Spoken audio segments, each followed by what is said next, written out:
Well, Eric Scheidler here. I'm on tour with the Pro-Life Action League's Face the Truth tour throughout the Chicago area, where we're showing the victims of abortion in the public square. I'm standing here on Black Road in Shorewood, Illinois, holding this picture of a baby aborted at 15 weeks. And I thought I'd come to you with a halftime report. We're on the second half of the tour today. We have 8 days, 3 sites a day, so that's 24 sites. This would be our 14th site of the tour. So we finished up our first 12 sites yesterday afternoon. And I wanted to share some of the adventures we've had along the way. We started off in Waukegan on Friday, June 10th, and we had a fantastic turnout out there. We were lining up on Lewis Street, right across from Planned Parenthood, where they built their most recent mega center and opened it up in 2020 during COVID lockdown, when all the other businesses in the area were shut down. So Planned Parenthood operating full tilt. That facility is close to Wisconsin, and it was put there so they could exploit Wisconsin women with Illinois' incredibly permissive abortion laws. Then we were off to Libertyville for the middle site of that first day, June 10th, where things went really well. We had a great turnout again, and we ended up getting really rained out at the end of it. The rain just came tearing down for the last 10 minutes, so everybody was soaked. Then we had lunch at Jimmy John's, thanks to Lucille, who passed away this past year. Luann Bloom's mother provided us with lunch in Libertyville. So we're grateful to her and to her memory. She was always with us and a great activist. Then we were in Mundelein, where again things were great, fantastic, great turnout, cooperation from the police. You know, in Mundelein, one time the police kicked us out and threatened to arrest us. In fact, the chief of police came out on his day off, pointed at me and said, "Take the signs down or I'm going to arrest everybody starting with you." So we took them down that day, sued them, and came back, and now we're getting along great with the police in Mundelein. So sometimes you got to take a punch and then fight back. On Saturday the 11th, we were in Aurora and Naperville, Illinois.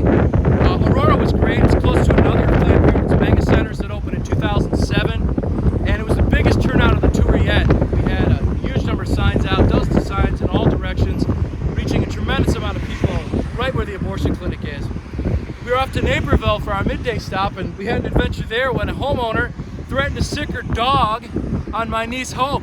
She wanted Hope to move her sign. Hope was in the public space and said, "I have a right to be here." She said, "You want to meet my dog?" And Hope said, "No, I don't do very well with dogs. I recently got a dog bite." She says, "You want another bite?" So the woman threatened Hope. We called the police. Finally, the woman agreed to apologize to my niece Hope for threatening her with her dog, and we were able to move on from there. The day ended at Lake Street and Indian Trail Road in Aurora, where we had a real adventure with a homeless guy there who was kind of friendly. We were trying to help him out, give him a drink of water, and then all of a sudden he started swearing and screaming and telling crazy stories. And unfortunately, we had no choice but to call the police.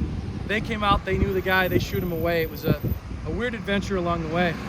We were off Sunday, then Monday of this week, we were back in downtown Chicago for the first time in 3 years with our tour. And sad to say, downtown is still very unpeopled. We were at the Daily Plaza, and we reached hundreds of people, but it was far smaller of a crowd than we're used to down there, so things are still slow because of the lockdowns and the slowing down of business in the city. Then we were out at the Art Institute. We had a fantastic display on both sides of Michigan Avenue.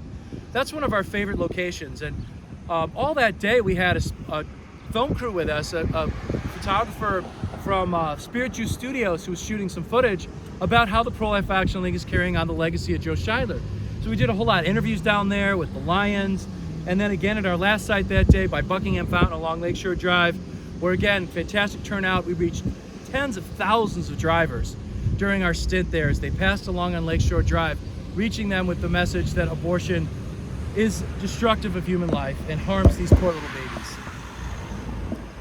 Then we were off to Lake Zurich yesterday morning, the 14th. Again, another great day, super hot, incredibly hot day. I did 15,000 steps that day, setting up signs and taking people's names and bringing people water. In Palatine, we had another great turnout and had a delicious Morcus donut on our way. The Morcus Chocolate Company, there's some pro-life people there, and we always stop there and get their donuts when we're in Palatine. So if you live in the area, get some Morcus donuts in Palatine. And then our last site in Arlington Heights. In the past, Arlington Heights has been a weird site. We've had all kinds of weird counter-protesters and One year, a bunch of teenagers in a SUV came along and threw a bunch of baby doll parts out the window. Weird things happened there, but not this year. Everything was pretty mellow. So that's the first half of the tour. We've been here in Joliet. We had an adventure with our warning sign in Joliet, which I'll tell you about even though it was in the second half of the tour. We had a business owner that didn't want our warning sign out in front of their business. It says, warning, abortion victim photos ahead. We chain those signs to poles so they won't get stolen. Well, what this guy did was he took out a wrench and removed the sign, this big metal sign, from the frame. And when we came to collect it, he told us that it was his property, which it wasn't, and that he gave the sign to the police, which he hadn't. He lied to us. We went all the way to the Joliet Police Department, spent a half an hour there talking to different people before finally one of them called the guy at the print shop, A Creations, which you should never get a print job at because they're very pro-abortion. He just lied. He still had the sign. So we went back and said, the police told us you lied to us and that you have our sign and you have to give it back. So they did. We got our sign back. We reassembled it. We're back on the road. So we have these funny adventures along the way. I did a little video about that sign adventure. If you want to learn more about it, you can check that out on the timeline. But thanks for watching. Thanks for all your support. Thanks for your prayers. We've been praying every day for all those who are praying for us. We end every site with a prayer and also with a little live video. So if you want to tune in, if you catch this before 4:30 Central Time, if you want to tune in, you'll see our live video at the end of the last site. Go to Pro-Life Action at facebook.com/Pro-Life Action. We'll have that live video streaming. You can see what it's like at the end of one of our sites and be involved in that final prayer with us. So thanks for watching. Thanks for your support. Thanks for the gifts that have made it possible for us to be here and for watching and sharing. It's important for you to be part of this movement by sharing what we're doing out on the front lines, and I'm very grateful for that. So God bless you for it, and we'll come to you at the end of the tour with our final report. Take care.